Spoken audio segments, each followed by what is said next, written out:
for most people, not everybody, if they go too far with caloric restriction on an entire diet too fast, it slows the metabolic rate, and it also triggers the obsessive eating brain, primitive brain, because you restricted calories back so far that now it makes them more obsessed with food.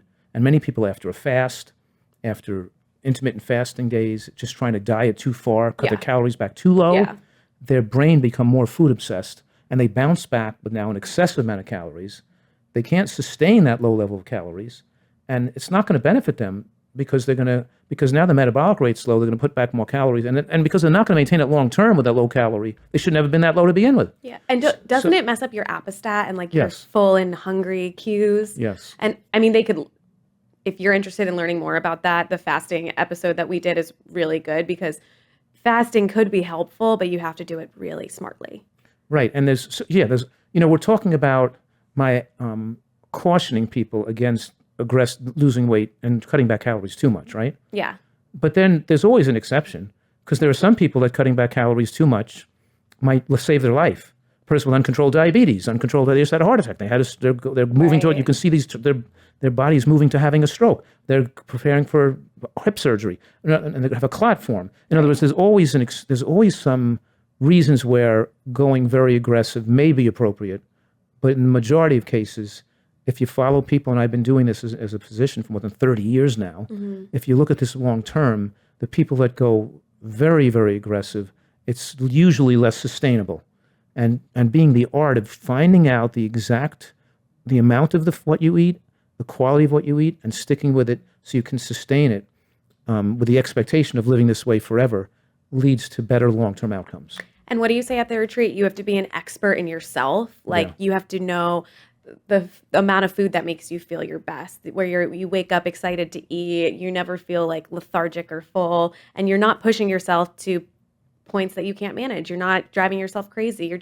You should be happy. You deserve to be happy and feel good about what you eat. Yeah, and if you do sustain this long enough, and then you tweak the calories to the perfect amount for you, you develop an instinctual feel for the right amount of calories. Yeah. And then you get up for lunch, and today for lunch, I was waiting for lunch to happen at 12 o'clock, because at about 11:30, I was getting hungry, and I wanted to eat, because I didn't overeat at breakfast. Yeah.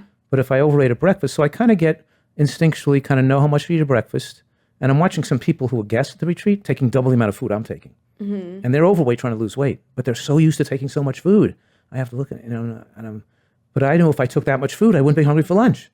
Right. You kind of want to, it's an art, and you It's want to the balance art, it. And because you want to enjoy lunch more. If you want to, enjoy the next meal more. If you'd overeat one meal, you're not going to enjoy the next meal. Yeah. And I would say it starts with your eyes. Like I know how much food I generally like, and like the ingredients I like, and this and that, and I'm usually really satisfied.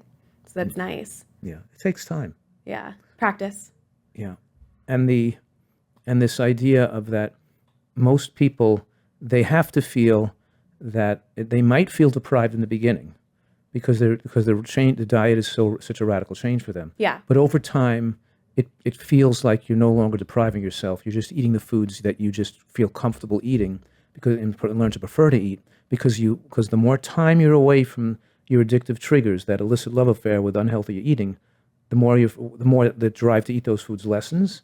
But the problem is that people don't realize it's 3 months to lose these addictive cravings, but it could take 6 to 12 months or 18 months longer to really have you fully enjoy and be satisfied with the right amount of calories. Yeah. So they need some watching and consideration and weighing themselves and adjusting their food calories and getting it. And then hunger, the real hunger doesn't come back usually in the throat, directing food, the amount of food you should eat, till probably 6 to 8 months of healthy eating and weight loss. Oh, so this is their weight loss journey, to sustainable weight loss. It's a journey. Yeah, for sure. I mean, this is why whenever we talk about the Nutritarian diet, eating healthy, lifestyle medicine, the word hobby just always resonates with me because I feel like that's the amount of time you should put into it. It shouldn't take over your life. You shouldn't be thinking about it constantly, but you should spend time doing it. You should spend time in the kitchen cooking. You should prep these healthy foods, appreciate them, spend time moving every day. It should be a really nice hobby that you look forward to, because that's always how I see it. And I really appreciate healthy living. Yeah, me too. It's it's fun to live this way and to live without fear.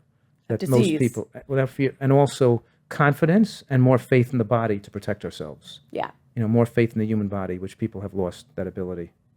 You're not realizing, but I'm kind of quoting you when I say without fear of disease. It's like your lectures replay in my mind. You've heard so much of my lecture that it's, I could probably do a whole episode in your voice. cool.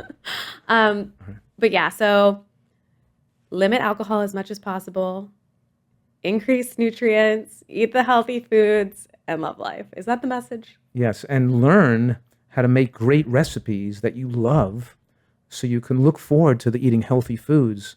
You can look forward to the healthy foods you want to eat and still feel, wow, you took great care of yourself. You put the extra time, the extra attention to really make it taste good, to make it look good, and to be good for you at the same time. And that's the hobby. It's a great hobby. It's a great hobby to have. Yeah, I think I'll go make some food right now.